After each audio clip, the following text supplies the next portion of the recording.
Hello friends, आज मैं आप लोगों के लिए ले आया हूँ 1981 में रिलीज हुआ movie Return to the Blue Lagoon के एक्सप्लेनेशन को लेकर। हम लोग इस मूवी के पार्ट 1 में देखे थे रिचर्ड उसके बहन के साथ में द्वीप के अंदर खो जाने के बाद कैसे उसके शारीरिक चाहतों को फुलफिल किया था, और आज पार्ट 2 में देखेंगे कैसे रिचर्ड और उसके वाइफ के मरने के बाद कैसे उसके बच्चे के लाइफ गुजरता है। इस मूवी की शुरुआत में हम लोग देख पाते हैं रिचर्ड इमली और उसके बच्चे को किसी दूसरे जहाज़ के लोगों ने बचा लेता है।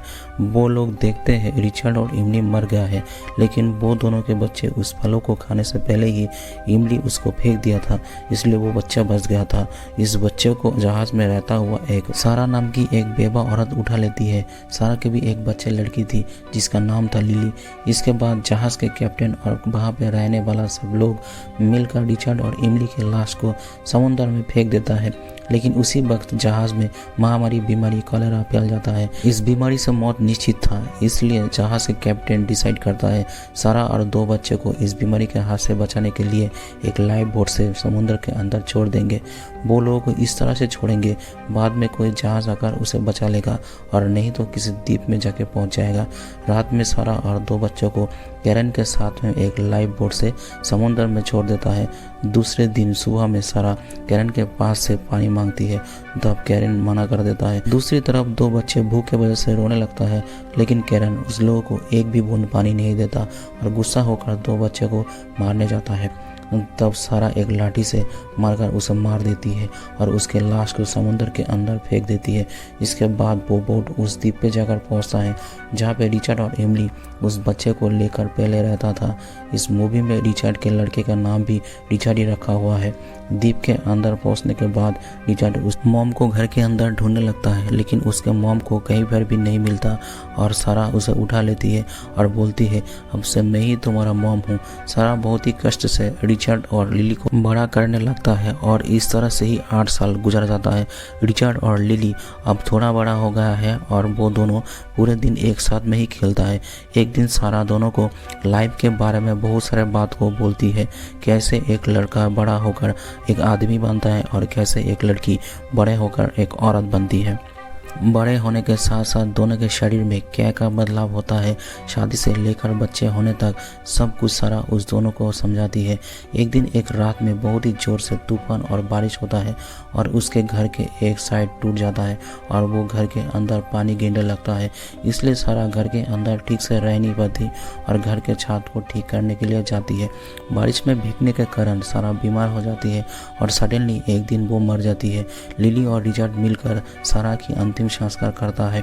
सारा के मरने के बाद वो दोनों इस द्वीप में अकेला पड़ जाता है। इसके कुछ सालों के बाद लिली और रिचर्ड बहुत ही बड़ा हो जाता है। वो दोनों अब यौवन काल में पहुंच गया था। वो दोनों एक साथ में खेलकर खुशी से दिन गुजरने लगा था। लिली जब उसके घर में रहता था तब रिचर्ड उसे छुप छुप कर देखता था और उसके लिए आकर्षित होता था। एक दिन लिली सुबह में उठकर बेड में खून को देखकर बहुत ही डर जाती है। तब उसे उसकी मॉम को सिखाया हुआ बात को याद आती है। लिली तब समझ जाती है कि उसका पहला पीरियड हुआ है, इसलिए लिली जल्दी से उस कपड़े को लेकर झरने के पास धोने के लिए जाती है।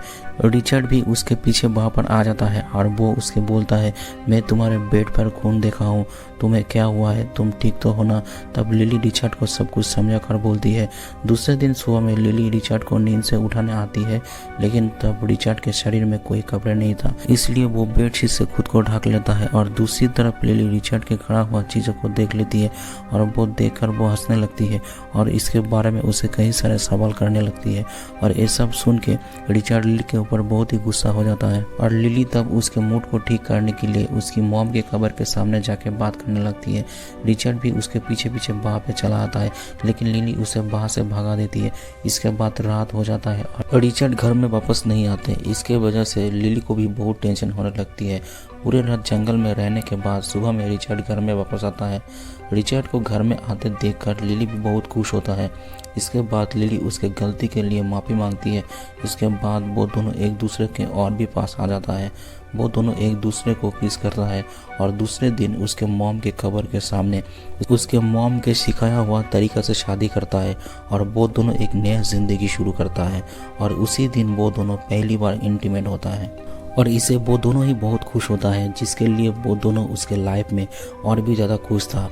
और ऐसे ही मज़े करते करते कुछ दिन बीत जाता है, लेकिन सडनली वो दोनों समुद्र में एक जहाज़ को देख पाते हैं। उस बोट से कुछ लोग उसके तरफ ही आ रहा था। उस लोगों के अंदर जहाज़ के कैप्टन और उसके लड़की सिल्विया भी थी। उस लोगों के पास एक बंदूक भी था। असल में वो लोग यहाँ पे पानी के लिए आए थे। रिचर्ड और लिली उस लोगों के साथ मिलकर उस लोगों को यहाँ पर रहने देता है। रात में वो लोग सब मिलकर रिचर्ड के साथ में डिनर करता है। उसके दिया हुआ खाना खा के कैप्टन और सिल्विया को बहुत ही अच्छा लगता है। खाने के बाद रिचर्ड बोलता है वो लोग जब यहाँ से वापस जाएंगे तब वो लोग उस दोनों को भी यहाँ से ले जाए। दूसरे दिन कैप्टन रिचर्ड और लिली को पहनने के लिए कुछ कपड़े देता है। रिचर्ड को इस तरह का कपड़े पहना हुआ देखकर सिल्विया उसके तरफ आकर्षित हो जाती है, लेकिन वो दोनों ऐसा कपड़े पहनने में कंफर्टेबल नहीं था, इसलिए वो कपड़े को निकाल कर नहाने जाता है। रात में सिल्विया रिचर्ड के पास आने के लिए उसके साथ में डांस करने लगती है, जिसे देखकर लिली गुस्सा होकर वहाँ से चला जाता है। इसके दूसरे दिन लिली नींद से उठकर सिल्विया के जैसे खूबसूरत दिखने के लिए मेकअप करने लगती है और लिली को इस तरह से देखकर रिचर्ड हंसने लगता है और बोलता है जल्दी से जाके मुंह धोने के लिए। और इसके बाद रिचर्ड सिल्विया के साथ में मछली पकड़ने के लिए जाता है। मछली पकड़ने के लिए आकर सिल्विया रिचर्ड के पास में आने की कोशिश करती है, उसके साथ में कुछ और भी करना चाहती है, लेकिन रिचर्ड सिल्विया को मना कर देती है। रिचर्ड बोलता है मैं लिली को धोखा नहीं दे सकता। इस बात को सुनकर सिल्विया गुस्सा हो जाता है और रिचर्ड को एक चांटा मार देती है। तब रिचर्ड भी गुस्सा होकर सिल्विया को वहाँ पे अकेला रखकर घर की तरफ जाने लगता है। और दूसरी तरफ लिली जब नहा रही थी तब कैप्टन के एक बुरे आदमी की नज़र उसके ऊपर पड़ जाता है। वो आदमी लिली को जोर करके उसके साथ में इंटीमेट होना चाहता है। तब लिली के चिल्लाने की आवाज़ सुनकर रिचर्ड वहाँ पे आ जाता है और कैप्टन के वो आदमी के साथ में उसका लड़ाई हो जाता है। तब वो आदमी रिचर्ड को एक गोली मार देता है, लेकिन गोली उसके हाथ को छूकर साइड से निकल जाता है। इसके बाद वो आदमी उसे मारने के लिए उसके पीछे जाता है और रिचर्ड भी उसकी ज़िंदगी बचाने के लिए भागने लगता है। तब वो आदमी बंदूक के सब गोली उसके ऊपर चलाने लगता है। रिचर्ड बहुत ही चालाक था, इसलिए उसे एक भी गोली नहीं लगता। दूसरी तरफ रिचर्ड चालाकी से उस आदमी को वहाँ पे ले जाता है जहाँ पे शार्क घूमता था, और तब शार्क आके उस आदमी को मार देता है और रिचर्ड खुद के चालाकी से बच जाता है। उसके बाद रिचर्ड लिली के पास वापस आता है। तब लिली उसे बोलती है वो उसके बच्चे की माँ बनने वाला है।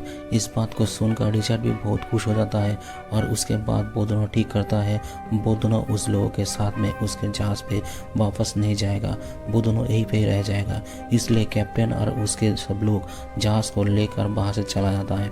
ऐसे ही कई महीने बीत जाते हैं और लिली एक बच्चे लड़की का जन्म देती है और वो तीनों मिलकर उस द्वीप में खुशी से ज़िंदगी गुजरने लगता है।